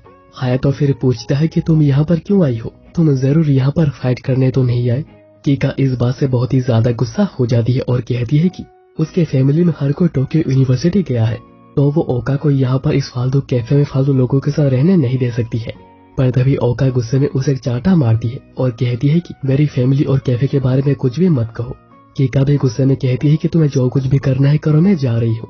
उसके बाद ओका सभी लोगों से माफी मांगती है, खास करके एमी से, पर किसने भी कुछ ज्यादा माइंड नहीं किया था। ओका आगे बताती है कि उसके फैमिली की उससे बहुत ही ज्यादा हाई एक्सपेक्टेशन थी, पर वो कुछ भी नहीं कर पाए और वो सब कुछ कीका को करना पड़ा।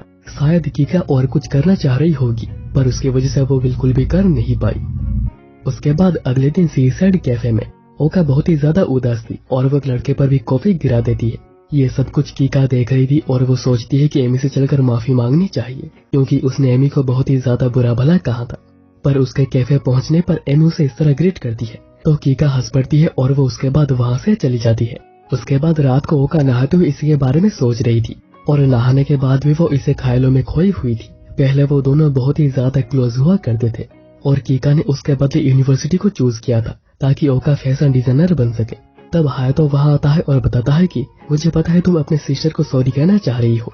इनफैक्ट वो भी सुबह आई थी ये बात करने, पर वो कर नहीं पाई। ओका बताती है कि वह बहुत ही खराब सिस्टर है जिसने अपनी सारी रेस्पॉन्सिबिलिटी अपने बहन पर छोड़ दिया है। कीका जरूर और कुछ करना चाह रही होगी, पर उसकी वजह से वो कर नहीं पाई। हायातो फिर कहता है कि कल कीका यहाँ पर क्यों आई थी उसने कुछ बताया नहीं, पर वो गेस कर सकता है कि आखिर वो यहाँ पर क्यों आई थी, क्योंकि उसे ओका की बहुत ही ज्यादा चिंता हो रही थी कि वो ऐसे अजीब लोगों के साथ रहती है तो वो ठीक होगी या नहीं। हायातो कहता है कि तुम्हें चलकर उसे बात करनी चाहिए, तुम्हें अपने रियल फैमिली की भी केयर करनी चाहिए।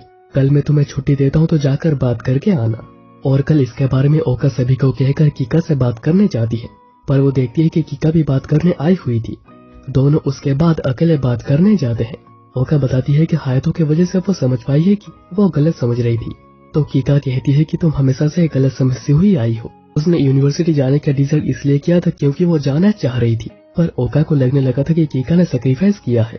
इसी वजह से ओका घर से भी दूर चली आई थी और सभी लोगों को घर में ओका की चिंता हो रही थी, इसलिए ही कीका यहाँ पर उसे देखने आई थी। पर सबने मिलकर उसे यहाँ पर गलत समझा, उसे यहाँ पर बुरा बना दिया। और वो क्यूट ड्रेसेस, उसे पता है कि उन्हें ओका ने डिजाइन किया होगा, पर उसे बुरा लग रहा है कि ओका ने कभी उसके लिए ऐसा कुछ नहीं बनाया। ओका उसके बाद कीका को सॉरी कहती है उसे थप्पड़ मारने के लिए, जिसके बाद कीका रोने लगती है और कहती है कि तुम्हारा अच्छा सबसे ज्यादा मैं ही सोचती हूँ। ओका उसके बाद कीका को घर लेकर आती है ताकि वो सभी लोगों से माफी मांग सके और सभी को पता चले कि वो कोई बुरा इंसान नहीं है। पर ओका जैसे ही डोर को खोलती है, अंदर तो कुछ और ही चल रहा था। आकाने को छोड़ सभी लोग हायतों पर पड़े हुए थे, पूछ रहे थे कि किसका स्विमसूट ज्यादा बेहतर है। ओका इसलिए जल्दी से डोर को बंद कर देती है, पर सेवियर के तौर पे वहाँ पर आकाने आती है, जो कि उन्हें कॉफी के साथ साथ चीज केक भी सर्व करती है, जिसका टेस्ट कीका को बहुत ही ज्यादा पसंद आता है। उसके बाद रात को ओका हायतो को शुक्रिया कहने आती है कि उसकी वजह से दोनों के बीच गलतफहमी दूर हो गई है। पर ओका ये भी पूछती है कि हायतो को कैसे पता चला कि वो ओका नहीं कीका थी। हायतो बताता है ऐसा इसलिए क्योंकि उसने बैग लेफ्ट हैंड पर लिया हुआ था और उसने जिस तरह एमी से बात करी वो समझ गया कि वो ओका नहीं है, क्योंकि ओका कभी किसी से ऐसे बात नहीं कर सकती है, खास करके अपने फैमिली से तो बिल्कुल भी नहीं, क्योंकि उन 6 लोगों में ओका ही सबसे ज्यादा केयरिंग है। ओका भी कहती है कि तुम्हारा दिल बहुत ही बड़ा है, कीका ने इतना कुछ कहा था पर तुमने फिर भी खुद को शांत रखा। तो हायतो को याद आता है कि वो तो बताना ही भूल गया कि वो भी टोक्यो यूनिवर्सिटी का स्टूडेंट है, क्योंकि कीका उसे कोई आलतू फालतू समझ रही थी। उसके बाद अगले सीन में हम लोग देखते हैं कि सभी लोग मिलकर पटाखे जला रहे होते हैं और अभी ऑलमोस्ट समय हो गया समर के जाने का और फॉल सीजन के आने का। उसी रात हायतो बैठकर कैफे का हिसाब किताब कर रहा था, तब आकाने उसके लिए कॉफी लेकर आती है और कहती है कि तुम्हें थोड़ा रेस्ट करना चाहिए। हायतो कहता है वेल मैं ओनर हूँ तो मुझे तो मेहनत करनी ही पड़ेगी, पर सीसेट कैफे बंद हो जाने के बाद टाइम थोड़ा ज्यादा फ्री हो जाएगा। दोनों फिर ऐसी कैजुअल बातें कर रहे होते हैं कि तब आकाने कहती है कि आज स्टार्स बहुत ही ज्यादा क्लियर है, क्या तुम्हें लगता है कि कल ये क्लियर हो जाएगा? हायतो थोड़े समय का पॉज लेता है और कहता है कि अभी मेरे पास इन सब चीजों के लिए कोई समय नहीं है, मुझे पहले अपने ग्रैंडमा के कैफे को खड़ा करना है, जिसके बाद मैं और कुछ सोचूंगा। पर तुम्हारी बनाई ये कॉफी बहुत ही अच्छी है, मैं किसी और दिन इसे पीते हुए स्टार्स को देखूंगा। एक्चुअली यहाँ पर इनडायरेक्टली प्यार की बात ही हो रही है, पर आकाने तब कहती है कि तुम ये क्या कह रहे हो, मैं तो बस स्टार्स की बातें कर रही थी। पर वो जाने से पहले कहती है कि आज चांद भी बहुत ही ब्यूटीफुल है। हायतो कहता है कि तुम्हें भी पता है कि तुमने क्या कहा है। बाहर आकाने कहती है कि उसने कन्फेस कर दिया है, पर अभी के लिए हायतो ने उसे होल्ड पर रखा है और ये सारी बातें सिरागी को पीछे से सुन लेती है। उसके बाद अगले दिन शाम को वो सभी बाथ हाउस जा रहे थे नहाने के लिए, क्योंकि उनका बाथरूम बिगड़ गया था और यह वो बाथ हाउस है जहाँ पर कि वो ग्रैंडमा के साथ भी आया करते थे। ऐसे तो नहाते समय कुछ खास बातें नहीं होती, पर आकाने रिहो को बता देती है कि उसने हायतो को बता दिया है कि वो हायतो को लाइक करती है। वो रिहो से भी पूछती है कि वो क्या फील करती है, पर रिहो बात को टालने की कोशिश करती है। और फिर जब जाने का समय आता है, रिहो कहती है कि कल ब्रेकफास्ट के लिए उसे कुछ चीजें खरीदनी है, तो वो उन्हें खरीद कर बाद में आएगी। हायतो भी कहता है कि ठीक है जाओ, पर ओका कहती है तुम एक लड़की को इतनी रात को अकेले जाने दोगे, इसलिए हायतो भी रिहो के साथ चलता है। वापस लौटते हुए हायतो पूछता है कि क्या हुआ। वो बाथ हाउस से बाहर आने के बाद बहुत ही चुपचाप लग रही है। रिहो कहती है कि वो कुछ नहीं, मुझे बस प्यास लगी है, तो वो उसके लिए ड्रिंक खरीद कर भी देता है। रिहो सोच रही थी कि आखिर वो इतना अच्छा क्यों है और उसने आकाने को क्या रिप्लाई दिया होगा। रिहो दूसरी तरह से पूछने की कोशिश करती है, पर वो पूछ नहीं पाती, और क्योंकि अभी दोनों अकेले हैं और यही मौका है, रिहो हिम्मत दिखाकर हायतो को आई लव यू कह ही देती है। पर फिर वो कहती है कि अगर मैं ऐसा कहती तो तुम्हें कैसा लगता। हायतो कहता है कि वेल मुझे अच्छा ही लगता है, जैसे कि हर किसी को लगता है, पर अभी मुझे कैफे के बारे में सोचना है। पर इससे रिहो बहुत ही खुश होती है कि हायतो खुश है। फिर अगले दिन कैफे बंद होने के बाद आकाने कुछ ज्यादा हायतो के करीब आने की कोशिश कर रही थी, जिसे देखकर रिहो गुस्सा करती है और कहती है कि यहाँ पर ये क्या हो रहा है, क्या ये कोई बार है। हायतो कहता है कि मैंने कुछ भी नहीं किया, और वो जैसे दोनों के बीच में पिस ना जाए, वो कहता है कि मुझे बाहर से कुछ सामान लाना है। उसके जाने के बाद रिहो कहती है कि तुम मेरे सामने ये सब कुछ करके क्या दिखाना चाहती हो। आकाने कहती है कि वेल यहाँ पर कोई कस्टमर तो नहीं है, और वैसे भी तुम तो उसे लाइक नहीं करती हो, तो क्या ही फर्क पड़ता है। पर रिहो कह देती है कि वो भी उसे लाइक करती है। वहीं पर हायतो सबसे परेशान होकर मार्केट में घूम रहा था। तभी वो दो लोगों को बात करता हुआ सुनता है कि कैफे में दो लड़कियां एक लड़के को लेकर लड़ रही हैं। इसलिए हायतो जल्दी से वापस आने लगता है और वो कह रहा था कि हे भगवान, लड़कियों का चाहिए होना भी कितना बुरा होता है ना। वहीं पर कैफे में एमी दोनों का झगड़ा बंद करने दो मिट्टी के बने बॉल लेकर आई थी और वो कहती है कि दोनों ही इसे नीचे गिराएंगे और जिसका भी बॉल पहले टूट जाएगा वो हार जाएगी और जो भी हारेगा झगड़ा बंद करना होगा। आका ने तभी रियो को सॉरी कहती है। उसने जानबूझकर ये सब कुछ किया था ताकि रियो अपने दिल की बात बता दे, नहीं तो वो कभी अपनी दिल की बात नहीं बताती। और वो दोनों अभी बिल्कुल अपनी तरीके से हायतो का दिल जीतने की कोशिश करेंगे और यही बिल्कुल फेयर होगा। एमी तो वहीं पर खड़ी थी पर उसे कुछ समझ नहीं आता। तब हायतो आकर कहता है कि तुम लोग लड़ना बंद करो, मेरा अभी ये सब कुछ करने का कोई भी मूड नहीं है। एमी कहती है कि ये तो बस एक गेम है, तो कोई भी जीते क्या फर्क पड़ता है। पर हायतो कुछ गलत समझकर वहाँ से भाग जाता है। उसके बाद अगले दिन हायतो कहता है कि उन्हें 4 सीजन के लिए एक न्यू मेन्यू चाहिए, पर उसमें कौन से डिशेस होंगे उन्हें चूज करना होगा। पर उन्हें कुछ भी समझ नहीं आ रहा।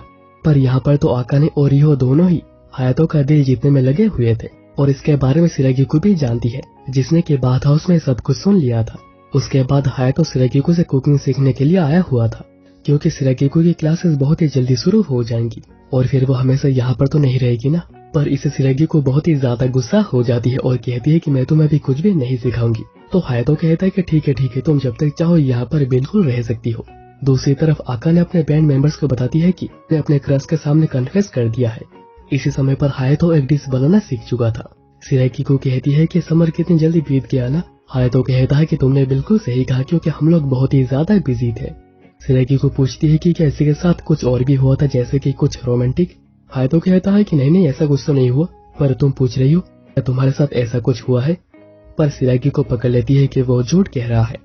फिर वो कन्फेस करती है कि वो हायतो से प्यार करती है और वही पहली है जिसने कि उससे प्यार किया है। पर वो जितना क्यों ना चाहे वो कभी एक नहीं हो सकते हैं। हायतो कहता कि कहीं तुम दोबारा ड्रंक तो नहीं हो गई। सिरागिको कहती कि नहीं, ऐसा नहीं है। पर बिल्कुल ऐसा ही था। सिरागिको क्लीनिंग टिश्यूज के अल्कोहल के स्मेल से बिल्कुल ड्रंक हो गई थी और वो अजीब सी हरकतें करने लग जाती है। इतने में आका ने आकर ये सब कुछ देख लेती है और कहती है कि जर कहीं के। उसके बाद हायतो किसी तरह सिरागिको को सुलाने में कामयाब रहता है। पर उसके बाद वो सोच में पड़ गया था कि तब सिरागिको ने जो कुछ भी कहा उसमें कितनी सच्चाई थी और उसने कौन सी बातें नशे में कही थी। पर उसके बाद शाम को दोनों न्यू आइटम्स खरीदने के लिए बाहर निकले हुए थे और अपने सप्लायर से भी न्यू आइटम्स की सजेशन लेते हैं और वो बताते हैं कि इन्हें खुद ग्रैंडमा ने उन्हें बनाना सिखाया है और वो कुछ सेफ की बातें करने लगते हैं। पर सिरागिको हायतो को वहाँ से ले आती है और वो न्यू आइटम्स के बारे में बात करने लग जाती है। हायतो पूछता है कि क्या तुम्हें ग्रैंडमा के बारे में कुछ पता है, तुम रोज रात को उनके कमरे में जाकर क्या करती हो। अब हम पास्ट का सीन देखते हैं जब सिरागिको अपने डैड के साथ फैमिलिया कैफे आई हुई थी। एक्चुअली उसके डैड ग्रैंडमा के स्टूडेंट है और ग्रैंडमा एक बहुत ही बड़ी सेफ हुआ करती थी। वो सभी बैठकर बातें कर रहे होते हैं कि हायतो तभी आता है और बड़े रूडली कहता है कि मुझे भूख लगी है। ग्रैंडमा कहती है कि मैं तुम्हें बाद में पिलाफ बना दूंगी और हायतो वहाँ से चला जाता है। थोड़ी देर बाद ग्रैंडमा दोनों के लिए आइसक्रीम देती है और सिरागिको इसलिए हायतो को ढूंढने लगती है, पर वो गलती से गिर पड़ती है और आइसक्रीम फुआसा के न्यू जूते पर गिरता है, जिसकी वजह से फुआसा सिरागिको के ऊपर बहुत ही ज्यादा गुस्सा हो रहा था। पर तब हायतो फुआसा के ऊपर पानी उड़ाकर उन्हें यहाँ से भगा देता है। सिरागिको इसके लिए शुक्रिया कहती है। हायतो कहता है कि वो आदमी मुझे बिल्कुल भी पसंद नहीं, क्योंकि वो ग्रैंडमा को हमेशा परेशान करता रहता है। और इसी इंसिडेंट को बेस करके सिरागिको ने तब कहा था कि 15 साल हो गए हैं पर हायतो बिल्कुल भी नहीं बदला है। अब प्रेजेंट में हायतो कहता है कि उसे सारी बातें बिल्कुल भी याद नहीं थी। हायतो फिर पूछता है कि वो जो सेफ है इसके बारे में उसे क्यों पता नहीं है, आखिर उसे इसके बारे में बताया क्यों नहीं गया। सिरागिको कहती है कि वो बता नहीं सकती है क्योंकि उसने वादा किया है। जब सिरागिको पहली बार ग्रैंडमा से ट्रेनिंग लेने के लिए आई हुई थी तब ग्रैंडमा ने उनके सेफ होने की बात बताने को मना किया था हायतो को अगर वो कभी मिलती है तो। और उन्होंने अपने स्पेन वाली सारी फोटोज भी छुपा दी थी ताकि हायतो के सबके बारे में कभी पता ही ना चले। हायतो अभी इतना तो समझ गया था कि उन्होंने सेफ का काम छोड़ा था बस उसी की वजह से। उसके बाद रात को चारों उनके बीच वाले फोटो को देख रहे होते हैं जिन्हें कि वो कैफे में कहीं पर लगाने की बात करते हैं। सिरागिको पीछे डिस्कस कर रही होती है और हायतो कैफे में बैठकर ग्रैंडमा के बारे में पढ़ रहा था। उसे पता चलता है कि ग्रैंडमा 43 इयर्स के एज में स्पेन गई थी और वहाँ पर 15 साल तक हेड शेफ का काम किया था। उसके बाद वो अपना खुद का रेस्टोरेंट खोलना चाह रही थी पर उन्होंने काम बीच में ही बंद करके वापस जापान आ गई और उन्होंने हायतो के साथ रहना शुरू किया क्योंकि हायतो के पेरेंट्स की डेथ हो गई थी। अगर वो चाहती तो वो यहाँ पर आने के बाद भी एक रेस्टोरेंट खोल सकती थी, पर उन्होंने उसकी वजह से नहीं खोला। तब सिरागिको आकर कहती है कि नहीं, ऐसा नहीं है। पर हाय तो सारी बातें समझ चुका था, तो उन्हें बहुत ही इजीली इन्वेस्टमेंट मिल जाती, बस उनके रेपुटेशन की वजह से। पर इन्वेस्टर्स उन्हें रेस्टोरेंट सिटी के बिल्कुल प्राइम एरिया में खोलने को बोलते, जिससे कि प्रॉफिट ज्यादा होगा। पर अगर वो ऐसा करती तो इतने बड़े घर में हायतो को यहाँ पर अकेला रहना पड़ता और वो बिल्कुल अकेला पड़ जाता, और वैसे बिल्कुल भी नहीं चाहती थी। इसलिए उन्होंने लोन लेकर कैफे को शुरू किया और इतने सारे प्रॉब्लम्स का सामना किया ताकि हायतो को एक अच्छी जिंदगी मिल सके। उन्होंने अपना एक लौता सपना रेस्टोरेंट खोलने का वो भी बिल्कुल छोड़ दिया। हायतो फिर सिरागिको से पूछता है कि क्या तुम वैसी हो जो उसी को डेट करोगी जिससे तुम शादी करोगी। एक्चुअली तब सिरागिको ने कहा था कि वो हायतो के साथ नहीं हो सकती है, क्योंकि अगर उनमें शादी होती है तो उसे पता चल जाता है कि ग्रैंडमार्क सेफ है और सिरागिको के डैड उनके स्टूडेंट है। और सिरागिको ने प्रॉमिस किया था कि वो ग्रैंडमा के सेफ होने के बाद हायतो को कभी पता चलने नहीं देगी। सिरागिको फिर कहती है कि उसने एक बार पूछा था कि सेफ का जॉब छोड़ने के बाद क्या उन्हें रिग्रेट होता है, तो तभी ग्रैंडमा ने मना किया था। उन्होंने कहा था कि वो 10 साल से हायतो के साथ यहाँ पर रह रही है और वो बहुत ही ज्यादा खुश है। ये समय उनके लाइफ का सबसे बेस्टेस्ट मोमेंट है और अभी उनके जीने का बस एक ही रीजन है और वो है हायतो। हायतो कहता है पर उन्होंने मुझे ये बात कभी कही नहीं। ग्रैंडमा ने एक बार कहा था कि मैं तुम्हारी वाइफ को देखने के बाद इस दुनिया से जाऊंगी, और ग्रैंडमा ने सेफ होने की बात इसलिए छुपाई ताकि हायतो को कभी ऐसा ना लगे कि ग्रैंडमा ने अपना सपना उसके लिए छोड़ा है और उसे कभी इसके लिए बुरा ना लगे। हायतो फिर कहता है कि वो ग्रैंडमा के कैफे को एक और ही ऊंचाई पर लेकर जाएगा और वो इसके लिए सिरागिको से मदद भी मांगता है। सिरागिको ने पहले से सोच कर रखा था कि अगर किसी दिन हायतो वापस आकर कैफे को ओपन करने का सोचता है तो वो अपना सब कुछ देकर कैफे को सपोर्ट करेगी। इतने में बाकी 4 भी वहाँ पर आ जाती है जो कि सब कुछ सुन रही थी और वो भी रो रही थी। इसके बाद एक टाइम शिफ्ट होता है और हम लोग हायतो के बेटी को देखते हैं, जो कि उन 5 के फोटो को देखकर उनमें से किसी को मॉम कहती है, पर वो इनमें से मॉम किसको कहती है एज ए ऑडियंस हमें पता नहीं चलता। अब प्रेजेंट में वो छुट्टी के दिन पिकनिक पर आए हुए थे और जब सब बैठकर लंच कर रहे होते हैं, ओका पूछती है कि कल वो क्या शादी प्यार ऐसी क्या बातें कर रहे थे। सिरागिको कहती है कि मैं भी हायतो की गर्लफ्रेंड बनना चाहती हूँ दूसरों की तरह, ताकि हम लोग आगे चलकर शादी कर सके। ओका कहती है क्या इसका मतलब और भी है, और बातों बातों में सिरागिको गलती से रिहो के कप में से ड्रिंक कर लेती है और वो एकदम से अपने पर ही आ जाती है और कहती है कि अब बहुत हो गया है एक साथ मिलकर खाना बनाना, अभी हम दोनों को एक साथ मिलकर एक लाइफ को क्रिएट करनी चाहिए। और इस एनिमे का सीजन 1 यहीं पर खत्म हो जाता है और इसका सीजन 2 भी आएगा जो कि कंफर्म हो चुका है 2024 में। तो तब तक के लिए आप लोगों को थोड़ा तो इंतजार करना ही पड़ेगा। और कमेंट्स में बताना कि तुम्हें ये एनिमे कैसा लगा और वीडियो को भी लाइक कर देना अगर तुम्हें पसंद आया हो, और सब्सक्राइब किए बिना तो जाना ही मत।